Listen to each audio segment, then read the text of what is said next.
kind of like, it seems like the blame is the Mayor Pro Tem. And, but I just want to make it clear. Yes. That before we started the meeting, I ask you if I could vote. Yes, sir. I'll confirm that. At the Thank you, start sir. of the meeting, you asked me, Mayor Pro Tem, whether you could vote, and I, in error, told you that you could. And then you went ahead and did so based on my erroneous input. So that is exactly what happened. And I don't want to go into details, but I guess we'll go later on. That's the reason you voted. I just have a quick question. I did talk to our attorney, Mr. Caso, and you did mention that as council, we do need 5 votes. Yes. It doesn't matter if we're 6 or 7? No, in order to enter a contract, you do need 5 votes. Now, the concern that was brought by Julio and Octavio is that only 4 are needed, distinguishing between awarding a contract versus entering into a contract. Now, I disagree with their assessment, because the question is really what happened on the night that you all selected the group that you did. That night when you did so, you accepted their offer, which happens to be in the form of in the request for proposals. In there, they have over, I think it's 21 points that they would do for us by way of collecting taxes. It's in their scope of work. Now, when they said, we will offer to do the work for you, when you selected them, you accepted their offer. At that point, you've got a change in positions. They promised, and we promised, in exchange of mutual promises, to go forward with step 2.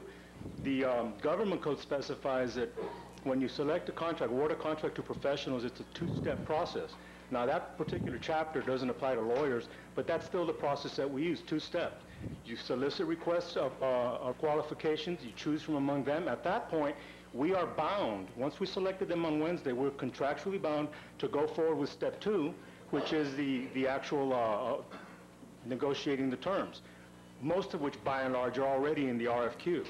So we are in a contractual relationship at this point. We entered into that contractual relationship when you all awarded the contract to the professionals by selecting them based on their input to you, which was an offer.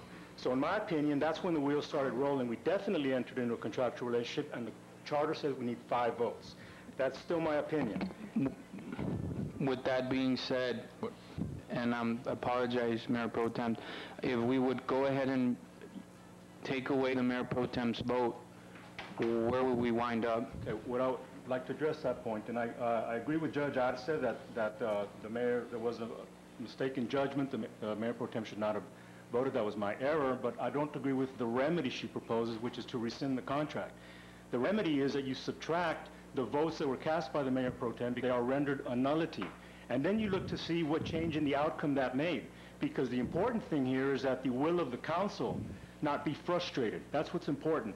And if you take away all the votes that were cast by Mayor Pro Tem on that evening, the outcome remains exactly the same. Nothing changes. The only group that earned 5 or more votes was the very last one. It was a 6-2 vote. Taking away the Mayor Pro Tem's vote, it rendered it 5-2. They still win. And in all the others, nobody got their 5 votes. So it didn't make any difference. So in my view, the error that occurred that evening, after removing those votes that shouldn't have been cast, seeing that the outcome is no different, the will of the council is not frustrated, it renders the error as harmless. Basically, nothing happened. Okay, just really quick, with that being said, I apologize for the attorneys that had a, misunderstanding on this, and I know it was a confusion with our staff and everything. So, anyways, with that being said, I motion to ratify and confirm the decision that was taken by council on June 1st on the special council the contract to Florida.